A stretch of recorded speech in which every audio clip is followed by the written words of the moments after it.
Weapons manufacturer Lockheed Martin is reportedly pitching new jobs for Canada. But that offer depends on Ottawa sticking to its plan to buy Lockheed's F-35 fighter jets. So last week, Prime Minister Mark Carney ordered a review of Canada's contract to buy 88 F-35 fighter jets as he looks to build new security relationships that are outside of our relationship with the U.S. A source is telling the Globe and Mail that Lockheed Martin is pledging to create jobs that'll stay here in Canada, but only if that review is... Canada just walked into a disaster of its own making. Oh my gosh, it's happening again. Mark Carney. He came into office talking tough, demanding better deals from American giants. He even hinted at ditching U.S. fighter jets. That didn't turn out great. And Trump didn't budge either. Washington already secured Canada's payments, locking in American wins while Carney is left flailing. And now with Canada's Air Force on the ropes, this gamble is not strength. This is collapse. Trump is standing firm. Carney is crumbling. Thomas, I think fascinating because it's not just Canada, right? Some other countries are also reviewing their contracts to buy these. Yeah, it's fascinating and an unprecedented situation. The US and Canada are the only countries in the world to share a binational is really quite stunning. And it was one of the first actions that Mark Carney took after taking office on Friday, within hours. Canada's review isn't just unusual. It's reckless. The deal is already signed. Billions committed, and yet Carney is marching and pretending he's got leverage. Trump and Washington, they're not losing sleep. The U.S. is holding all the cards and Canada's gambling is just going to bite them in the butt. Carney strutted into office, trying to look tough. Within hours of being sworn in, he ordered a review of the F-35 contract as if tearing up years of negotiations was a show of strength. Let's be clear, that's not strength. That's theater. That's optics. It's just noise. This was Canada's single largest defense purchase in modern history. 88 jets worth 19 billion Canadian dollars. And Carney thought he could just rewrite it on day one. Today, I announced that Canada is acquiring a new fleet of 88 F-35 fighter jets. This project is estimated at 19 billion, making it the largest investment in our CAF in 3 decades. This project will ensure that our aviators have the tools they need to defend Canada. The problem: 16 of those jets are already locked in, payments made, contracts binding. In plain English, that means the United States has already secured billions in business before Carney even touched the file. Somebody tries to wave around the nude fighter jets, the so-called alternative. It's laughable. It lost that procurement process years ago for a reason. Canada doesn't just buy planes. It buys into a system of training, supply chains, weapons, and integration with NORAD. And only the F-35 fits that system. Here's the truth. Donald Trump sees this game before it. He knows Carney can posture all he wants. But the details already baked into the cake. America's not bending, and Trump is making it clear. No renegotiation, no freebies. If Ottawa walks, it pays doubling cost and loses credibility worldwide. Carney's first move is not bold. Canada is too economically bound to America. It's horrific. What very well could come out of this? It was reckless. He warned. He wanted leverage, but all he provided was giving Washington the ability to call the shots. Canada is too dependent to bluff. So there it is. Carney calls this prudent. This is smoke and mirrors. Lockheed might offer some economic swinners, maybe a handful of maintenance jobs, but the big picture doesn't change. The planes, the technology, the supply chains, they're all American, and Trump knows it. Carney knows it. And that's why it's so stupid. This so-called leverage is nothing more than political theater. Donald Trump didn't waste time cutting through Carney's act. Carney can talk all he wants about options and reviews, but at the end of the day, Washington controls the keys. The F-35 program isn't just a purchase. It's a 75-year commitment. It's long-term training pilots, upgrading software, sourcing parts, securing weapon systems. It all depends on the U.S. green line. Without that, Canada has nothing. Carney's trying to act smart, but he's not. He's saying it's prudent to reassess the deal. Prudent for who? Not for Canadian pilots who rely on integration with NORAD. Not for taxpayers who would face billions more in delays and supply chain chaos and the loss of jobs, and certainly not for Canada's credibility with allies. What message does it send when your first act as Prime Minister is trying to walk back a signed defense deal? It screams weakness and idiocy. Trump called the bluff. He made it clear the deal stands. The payments are binding and America isn't renegotiating. The jets are American. The production is American. The maintenance, the backbone of it is American.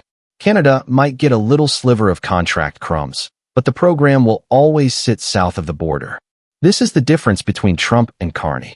Carney can posture and strut himself around for headlines. Trump deals in reality and in power. The reality is very stark and simple. Carney can't afford to walk. He can't. The U.S. doesn't need to bend. Carney's review wasn't leveraged. He was just poof fluff noise. Carney's an idiot. Trump is just listening, looking at this going, okay, let's see what he does. He'll be really stupid if he does, and we'll smack him. Maybe with more tariffs, maybe with who knows, sanctions, maybe even with who knows what. Trump's got all the cards, all the options. Think about what you just heard. Carney is clinging to the idea of maintenance jobs like it's a victory. Well, the real production, the real technology, the real money stays in America. And now instead of building trust with Washington, Carney is busy running to Europe, snubbing the U.S., the very partner that Canada depends on for everything. That's not strategy. That is weakness dressed up as leadership. And it's leaving Canada exposed. And here's the harsh truth. Canada's military cannot function without America's defense backbone, nor at how it ties directly Canada to U.S. command. Like how do you do that? What about training? What about the technology?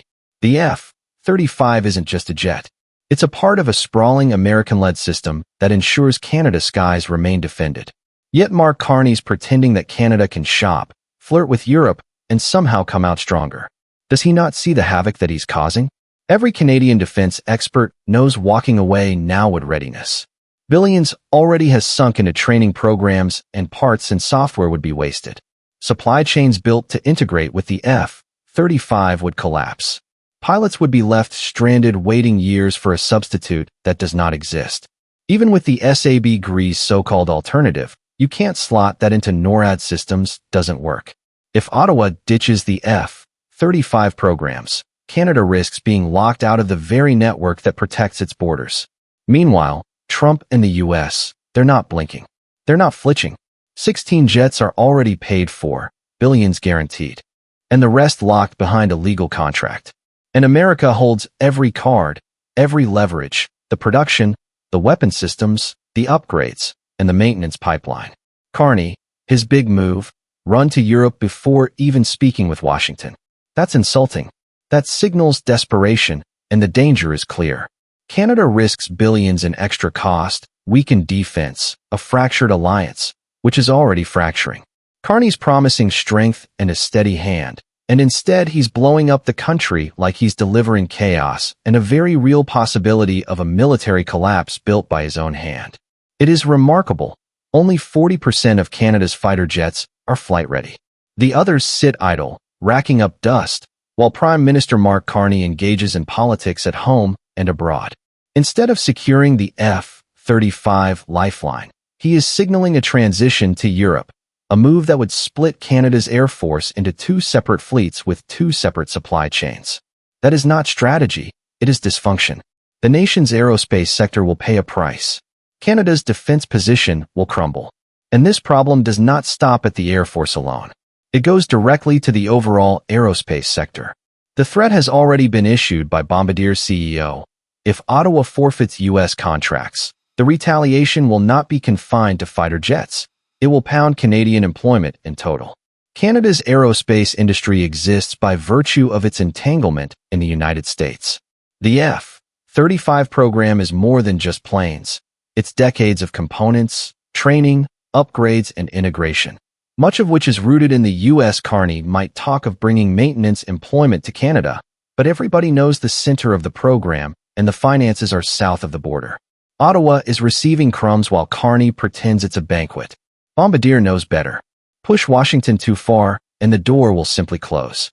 Tens of thousands of Canadian aerospace jobs that rely on cross-border deals will vanish overnight. Worse still, Carney's flirting with Sweden's gripe and fighter risks replicating supply chains, training, and cost. Rather than creating jobs, it will drain billions from taxpayers and leave aerospace workers staring at years of uncertainty. Meanwhile, the U.S. keeps the contracts, the production lines, the intellectual property, and the leverage. Carney's demand for independence is actually a revelation of Canada's dependence in a new and very theatrical manner. In trying to look tough, he is sending Canadian aerospace careening into a head-on collision with disaster. That is the trap Mark Carney has fallen into. He speaks of diversifying supply chains, but the reality is stark. Canada's military is already 2 decades behind on modernization. The CF-18s are relics from 1982, and every pause leaves Canada more vulnerable. Donald Trump does not need to lift a finger. Carney's indecision exposes Canada's dependency for all the world to see. Carney promised independence, but is delivering exposure. By reopening the F-35 contract, he reminded us all of a harsh fact. Canada's defense infrastructure is connected almost cell by cell to the United States. All the large systems, ships, fighters, logistics, are driven by American technology, supply lines, and defense through NORAD. Canada's armed forces are essentially blind without U.S. support. Not only weaker, useless. The CF-18s make the argument. These jets have operated since 1982. They were not built to survive so long. But Canada is stretching worn-out planes while purchasing replacements that will not fully be installed until 2032. That is another decade of flying by the seat of our pants just to get the lights on. Europe will not ride into the rescue of Canada. Saab's Gripen cannot be simply plugged into NORAD, and European defense systems do not extend to cover North American skies. Canada is too dependent to attempt to bluff. Only America makes that threat, and Trump knows it. He is not folding because he doesn't have to. Canada is too indebted. The threat of a delay penalizes Ottawa more. Carney is attempting to appear tough by challenging U.S. transactions, yet he is showing weakness, slowness, and overreaching. He is driving Canada off the road. The military cannot afford to lose one dislocation, not with ancient ships, crashing aircraft, and aged systems. And that is exactly what Carney risks doing, sacrificing national security for Trump to hold all the cards. Mark Carney entered office demanding leverage over America's defense giants. The result? Virtually nothing. Trump would not budge. The contracts remain mired, and Canada stands in a corner. The Air Force lumbers at 40% readiness. The CF-18s are fossils. Bombardier fears American retaliation. Carney's analysis did not disclose American weakness, it disclosed Canada's. Trump exercised authority while Carney exhibited irresponsible decision-making and chaos on a national scale. Reality is plain. Canada's military collapses without the United States, and Carney just showed everyone the world outside the bubble today. And that's today's full report on how Canada's Air Force crisis and F-35 controversy are unfolding under Prime Minister Mark Carney. If you like this analysis, don't forget to like the video, subscribe to the channel, and turn on the notification bell so you never miss an update. Leave your comments below, we read all of them, and share this video with others who care about getting a good idea of what's really happening with Canada's defense and aerospace industry. Thank you for watching and for supporting independent journalism. We'll see you in the next video.